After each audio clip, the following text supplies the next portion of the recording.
चलने में भी एक नाद है, आवाज है।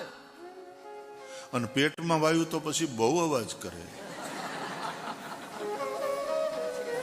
નથી કેતા મને પેટમાં બહુ ગડેડાટી થાય છે, ગુડગુડ ગુડગુડ થાય છે.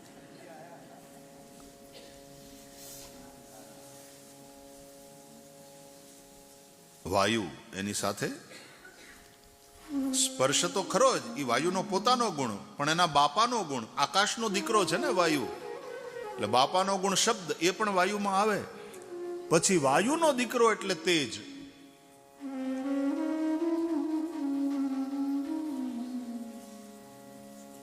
પવન ચક્કીઓ હોય છે ને એમાંથી ઇલેક્ટ્રિસિટી જનરેટ થાય છે. વાયુનો દીકરો તેજ, અગ્નિ. હાજી, એ અગ્નિમાં પોતાનો ગુણ રૂપ એ તો હોય જ છે, પણ એના બાપા અને બાપાના બાપા, ફાધર અને ગ્રાન્ડ ફાધર, એ બંનેના ગુણ અગ્નિમાં હોય. એટલે અગ્નિ અવાજ પણ કરે અને અગ્નિ એને સ્પર્શ ગુણ પણ હોય. તાપણે બેઠા હોય તો ઠંડી ઉડે ને, અડી જઈએ તો દજાઈ જાય ને. બાકી એ તેજ, એ અગ્નિ, એ પ્રકાશ, એમાં રૂપ બધા દેખાય છે ને. આ જો ને લાઈટ બધી ચારે કોર દીવા છે, આ અગ્નિ તત્વ છે, તેજ તત્વ છે. અને અગ્નિની અંદર અવાજ છે, તડ તડ તડ તડ આગ લાગે.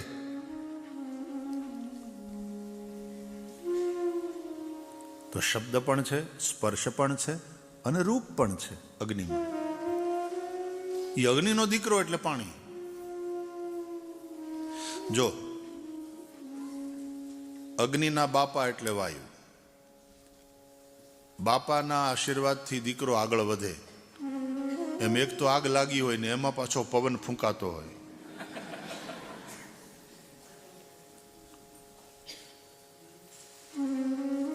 તો કેવી આગ વધે.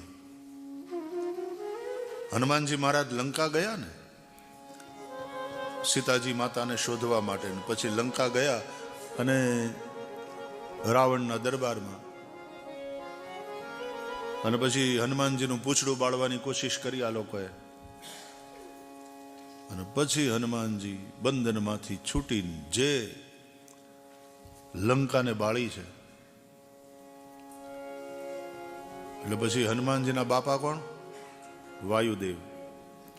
એટલે એને એમ થયું કે મારા દીકરાને આગ લગાડીને બાળી નાખવાની કોશિશ કરી, પૂંછડાને બાળી નાખવાની કોશિશ કરી, હવે મારો દીકરો જે મિશન લઈને બેઠો છે લંકાને હળગાવી મારવાનો, હાલ હું જાઉં.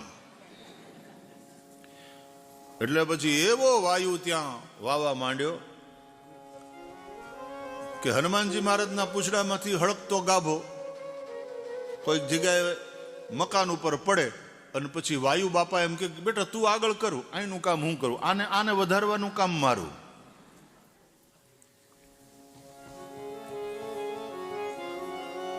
અને પછી દીકરો બાપાના કયામાંય હોય. એમ ક્યારેક નાનો હુનો અગ્નિ હોય તો વાયુ એને બુઝાવી દે. કંટ્રોલમાં, બાપના કંટ્રોલમાં. હનુમાનજી મહારાજ તો વાતાત્મજમ વાનર યુથ મુખ્યમ શ્રીરામદૂતમ શરણમ પ્રપદ્યે. વાતાત્મજ છે, વાત આત્મજ, વાયુના પુત્ર. પછી વાયુથી તેજ, તેજથી જળ, અગ્નિથી જળ. બહુ બહુ ગરમી થાય ને એટલે વાદળા બંધાય અને પછી વરસાદ થાય. ઉનાળા પછી અમારે ઇન્ડિયામાં ચોમાસું આવે એટલે એટલો તાપ પડે, એટલો તાપ પડે વૈશાખ જેઠના. એટલે ગામડામાં એમ કે દનૈયા તપે છે. અને દનૈયા તપતા હોય ને ત્યારે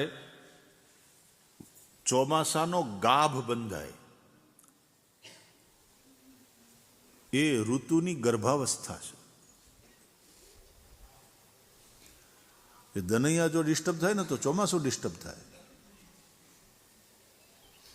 દનૈયા તપે.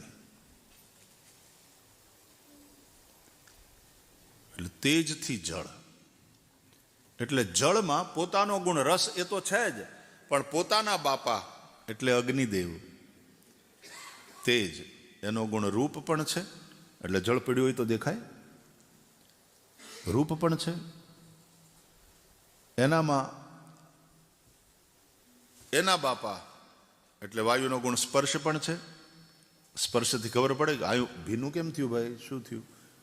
આપણે આંખ બંધ કરીને બેઠા હોય ને પાણીનો રેલો વહેતો વહેતો આવે તરત અહીંયા પાણી ક્યાંથી, स्पर्श भी है, उससे भी पता चलता है जल का, देखने से भी पता चलता है जल का. पियोगे तो रस गुण का अनुभव होता है. આનું પાણી બહુ મીઠું, અથવા અહીંયાનું પાણી ખારું છે, અથવા તો અહીંયાનું પાણી બહુ મોડું લાગે છે.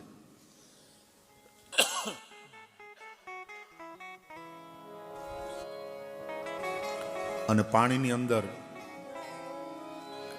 વાયુના બાપા, આગલી પેઢીના બધા ફોર ફાધર્સ, આકાશ, આકાશનો ગુણ શબ્દ પણ, એટલે બોલે ખળખળ કરતું જળ વહે છે, કલ કલ નિનાદ કરતી સરિતા વહે છે. इसलिए जल में शब्द भी है, जल में स्पर्श भी है, जल में रूप भी है, और जल में अपना गुण रस तो है ही है. તો જલ અગ્નિનો દીકરો છે, અગ્નિનું સંતાન, એટલે જલમાં અગ્નિ તેજ છે. કેમ વળી? જળ એટલે શું? Combination of oxygen and hydrogen, H2O.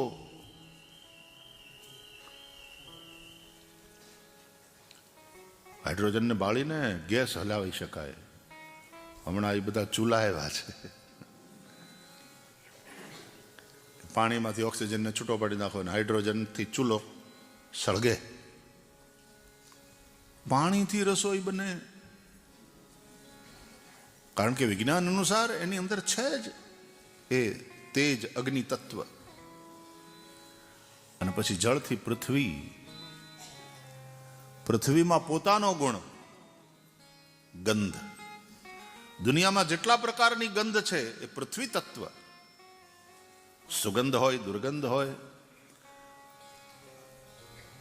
આ બધા ફૂલ થાય, ફૂલમાંથી અત્તર થાય, જે કંઈ પૃથ્વી ઉપર મળે છે બધા આ ફૂસફૂસ તમે જે લગાવીને આવો છો ને, સ્પ્રે,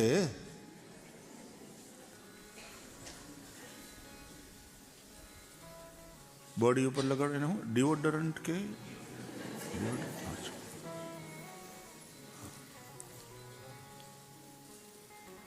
માણસ મહેકે, મહેકે. આમ શરીરથી ભલે આપણે મહેકતા હોઈએ, સારી વાત છે, પણ ચરિત્રથી ગંધાતા હોઈએ એ નહીં ચાલે. આપણું ચરિત્ર પણ મહેકતું હોવું જોઈએ. મહેક ઘણી દીકરીઓના નામે હોય છે, મહેક. અમારે એક પરિવાર છે ને ઇન્ડિયામાં, પછી એને ઘેર જાઓ ને તો એની એટલી નનકોડી, હવે તો એ મોટી થઈ ગઈ છે, હારે જવા જેટલી મોટી થઈ ગઈ છે, પણ એ નનકોડી હતી ને, હું જેવો ઉતારેથી આવું, કથાથી આવું ઉતારે, એટલે હંમેશા એને પૂછું, બેટા આપકા નામ ક્યાં હૈ? તો એ પછી સમજી ગઈ કે આ મને એટલા માટે ભાઈશ્રી પૂછે છે, એનું નામ કુહુ. તો એ નનકોડી એવી એટલું સરસ બોલતી, કુહુ, એટલે આપણને એમ લાગે કોયલ કુંજી, કોયલ કુહુ કુહુ કરે છે. તો બીજી વાર પૂછ્યું ત્યારે તો એને એમ થયું કદાચ ભૂલી ગયા હશે, તો પાછું કીધું કુહુ. પણ પછી રોજ પૂછવા માંડ્યો ને, જ્યારે હામી આવે એટલે પૂછ્યું, બેટા આપકા નામ ક્યાં હૈ? પછી એને એમ થયું કે આમાં કંઈક છે. પછી બિચારી શર્માવા માંડી, लाली. मैंने कहा नहीं बेटा, आप बोलते हो ना बहुत जैसे कोयल कूजती है इतना, और आपका नाम भी कैसा है जैसे कोयल का कूजना, कुहू. એટલે કુહુ ને રાકા ને એ બધા નામ આ શાસ્ત્રોમાં છે. સિનીવાલી, રાકા, કુહુ, બધા પૌરાણિક નામ છે. હમણાં તો તમે જે કંઈ નામ પાડવા માંડ્યા છો છોકરાઓના, ગૂગલ ફૈબાને પૂછીને, ઘણી વાર તો એવા નામ કે એના કંઈ અર્થ જ ન હોય. અને પાછો તો હું પૂછું કે અર્થ શું છે બેટા આનો, તો કે એ સંસ્કૃત નામ છે ભાઈ શ્રી. મને સમજાય એ સંસ્કૃત નામ છે ભાઈ શ્રી, અને એનો અર્થ આવો થાય છે. ઓ રિયલી, હાઉ સ્વીટ. ક્યાંથી ગોત્યું? એટલે મને ખબર જ ગૂગલ. એટલે ગૂગલ ફૈબા નામ પાડે છે.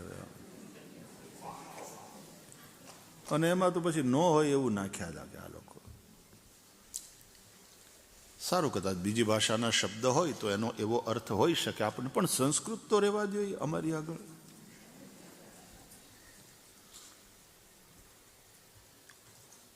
કુહુ, સરસ નામ.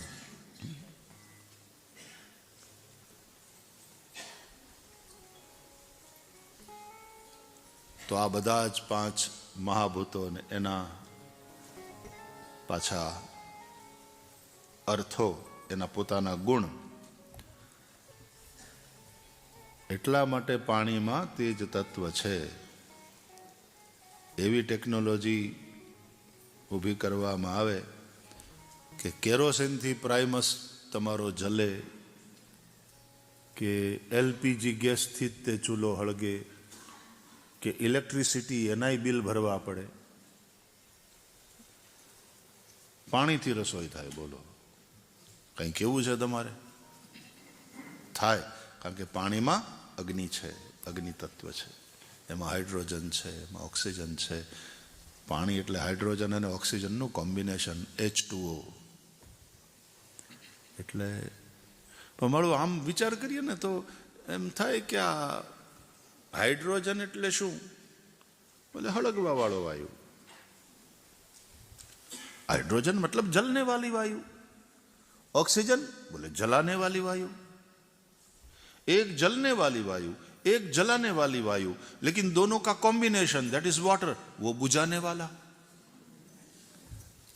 क्या रचना है परमात्मा की. એટલે બે નામ નોખા પાડી દો ને તો આમ ઓક્સિજન વયો જાય ને હાઇડ્રોજન થી ખીચડી તૈયાર થાય, શાક રોટલી બધું તૈયાર થાય. वास्तव में तो एक ही तत्व परब्रह्म, અને પછી એની અભિવ્યક્તિ ઈશ્વરના રૂપે અને એનો અવતાર ભગવાનના રૂપે, અને એ ઈશ્વરના આપણે બધાય અંશ. ઈશ્વર અંશ જીવ અવિનાશી,